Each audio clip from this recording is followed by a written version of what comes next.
Hey guys, Fifi Mangaka here, and I'm really excited about today's video because we're talking about something that I feel is not talked about a lot here in the comic and manga community, and that is script writing. In this video, I'm going to give you my 5 quick tips to create dialogue in a way that keeps your audience wanting to turn those pages, which ultimately is all of our goal, right? So let's get right into it. So why is script writing even important?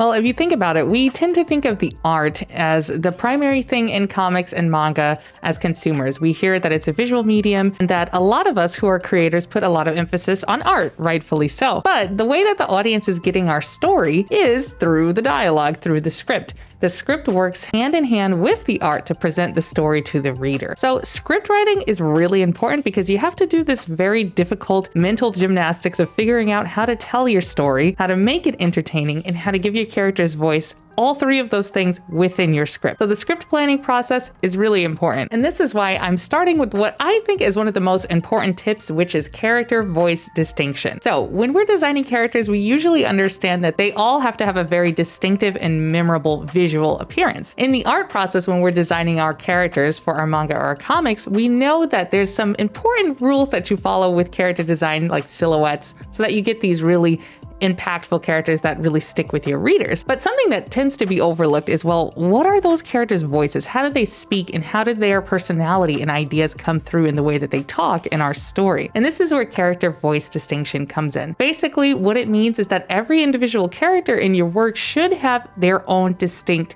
voice. To give you an example, I'll use 2 characters from my manga, Treehouse, Fig and Rue. So while Fig and Rue are both young women, they have very different ways that they express themselves with their voice. For example, even though Rue is the leader of an organization called The Regulation, internally, she's a character that has a lot of insecurity and anxiety. So a lot of times in her dialogue, there are a lot of onomatopoeias, there's a lot of ums, a lot of thinking and oopses because she makes a lot of mistakes. So some aspects of that personality come through in her dialogue. Meanwhile, Fig is kind of the person of the duo that has her crap together, so to speak. She's the intelligent one, the intellectual. She's a lot more firm in her speech. She's a lot more thoughtful with the way that she talks. I think about these 2 character traits when I'm writing the dialogue for these characters and ensure that it's true to what I want them to convey whenever they're on the page or being highlighted in a particular chapter. So for script writing, it's really important to think about the voices for each of your characters and think about how you could use that dialogue to emphasize what you've already decided their personality should be like. Script writing tip number 2.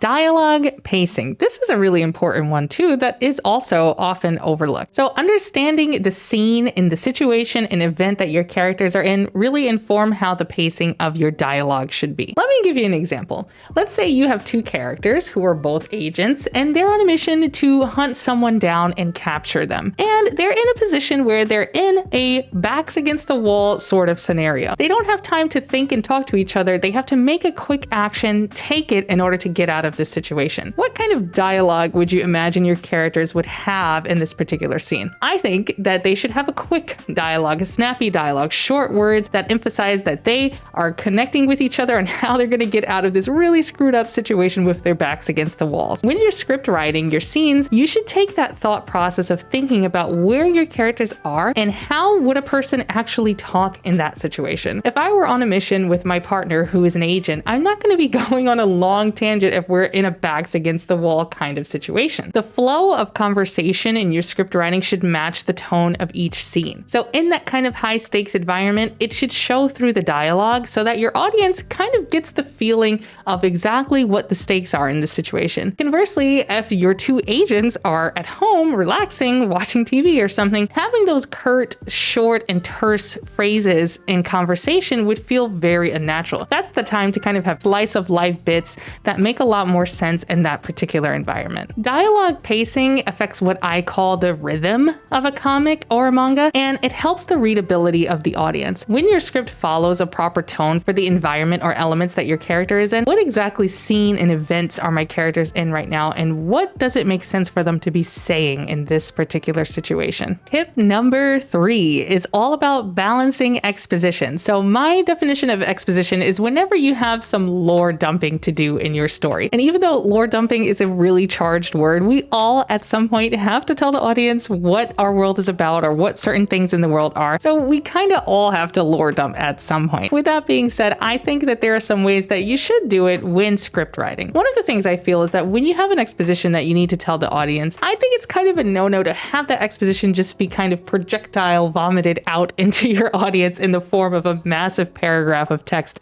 with them explaining something. When you're scripting exposition, you kind of have two choices. You can have that flow naturally through dialogue between characters, or you can have that come from the narrator. Now, I think that the narrator should be used very sparingly because it breaks the fourth wall. And by that, I mean, you take the audience out of the events of the world and into the role of the observer. The audience then becomes aware that I'm observing this, I'm not in it. So I think using the narrator should be done, where it makes sense, but sparingly. So the other option is to give that exposition through your character's speech. With this, I think the best thing to do is to have that flow out naturally through dialogue. So to put that into action, let's imagine we have two characters that are talking about some history on their planet. Rather than having one of those characters explain the entire history through the dialogue, through different dialogue bubbles, I think it would be better to have a balanced exposition by having a character perhaps recount one facet of that historical civilization that may have existed. And then having another character react to some kind of shocking fact about that. It helps you get an understanding as an audience of, okay, there was some ancient civilization and something happened to them, and also kind of bring a little bit of your character's own personality through. So you're balancing giving information, but still telling the story in an entertaining way, which I think is one of the most difficult parts about having to give exposition, which, like I said, we all have to do at some point in our stories regardless. It's just figuring out the best way to do so. See how you can give that exposition in a way that a person would naturally say given the circumstances,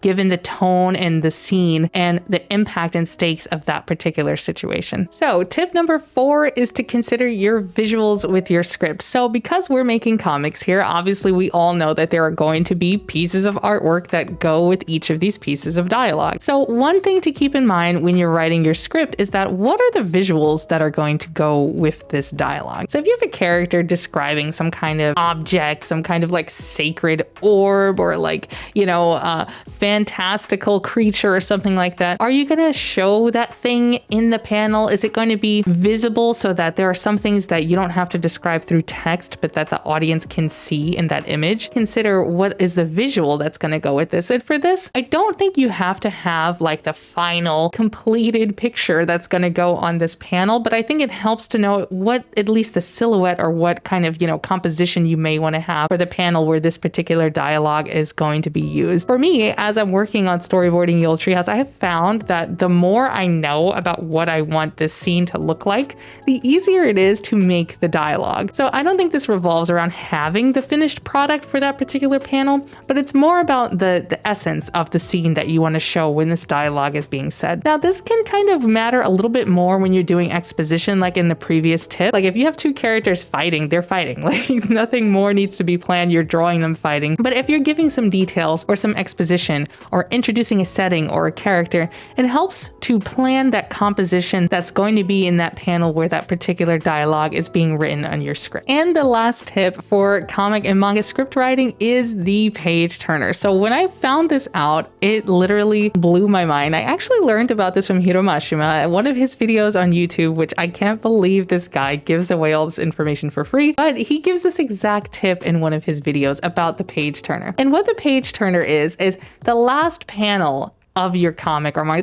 This applies more to comics and manga than webtoon, just based off of the format. But the last panel should be something that makes the audience really want to turn the page and see what happens next. So consider when you're writing your scripts, how are you going to end that page that's going to make the audience want to see what happens? Don't give away the lead at the last part of the page, because remember, you want to compel the audience to keep reading. And the best way to do that is to give them an incentive to turn to the next page. So the example that Hiromashima gives is actually an extremely funny one. He's got this weird looking guy who wants to propose to this absolutely beautiful woman. And in example 1, he draws the comic where you see the proposal and the acceptance of the proposal all as the last panels before you turn the page. So if you consider, if you were reading a comic like that, you would think to yourself, okay, she said yes. Do I need to see what happens next? I mean, she already said yes. Now, considering the situation, the weird looking guy and the beautiful woman, it's a lot more powerful to have this weird looking guy propose to her, you know, have those little ellipses by her face. And then the audience really wants to know,